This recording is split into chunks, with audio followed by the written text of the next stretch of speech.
Racism is evil, and those who cause violence in its name are criminals and thugs, including the KKK, neo-Nazis, white supremacists, and other hate groups that are repugnant to everything we hold dear as Americans.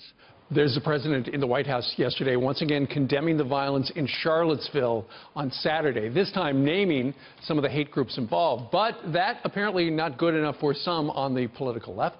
Here to discuss is Star Parker, founder and president of the Center for Urban Renewal and Education, joins us from our nation's capital. Star, good morning to you. Good morning.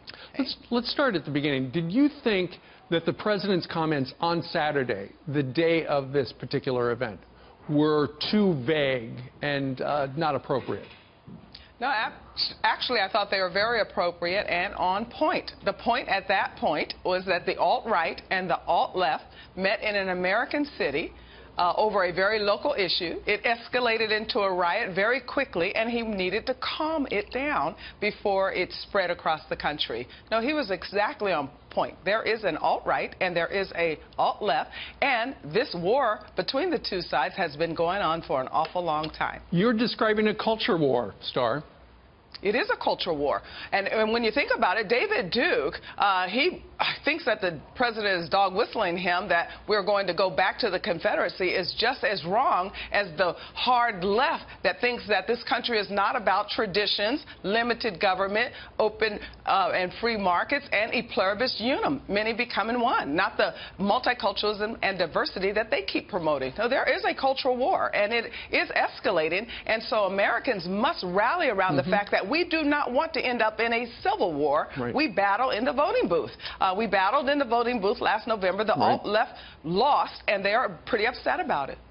The president sent out a couple of tweets yesterday. Here is one of them. Made additional remarks on Charlottesville and realized once again that the fake news media will never be satisfied. Truly bad people. What do you think about that?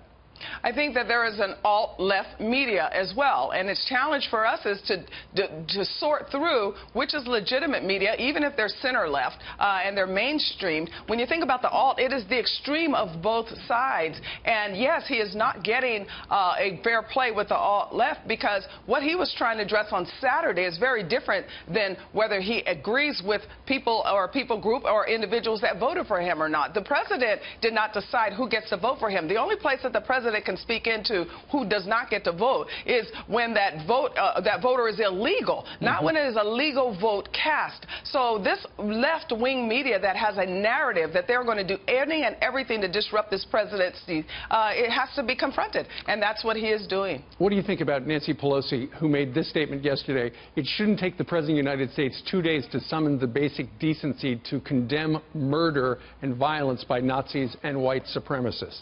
That is not what happened. Nancy Pelosi is exploiting an opportunity that they think will play to their side. On Saturday, there were two sides that were in an American city and it was escalating very rapidly. No, the question became then, well, do you denounce the one part of it? But you know what's really interesting and a really incredible irony here is the same people that are demanding that the Confederate flag comes down are the same people that are insisting that the rainbow flag goes up. These two flags represent the exact same thing, that certain people groups are not welcome here. So if Nancy Pelosi wants to say that we're going to start shutting down First Amendment rights of a certain group of people, then what happens the next time that the homosexuals want to walk through an American city and protest and counter-protesters come out?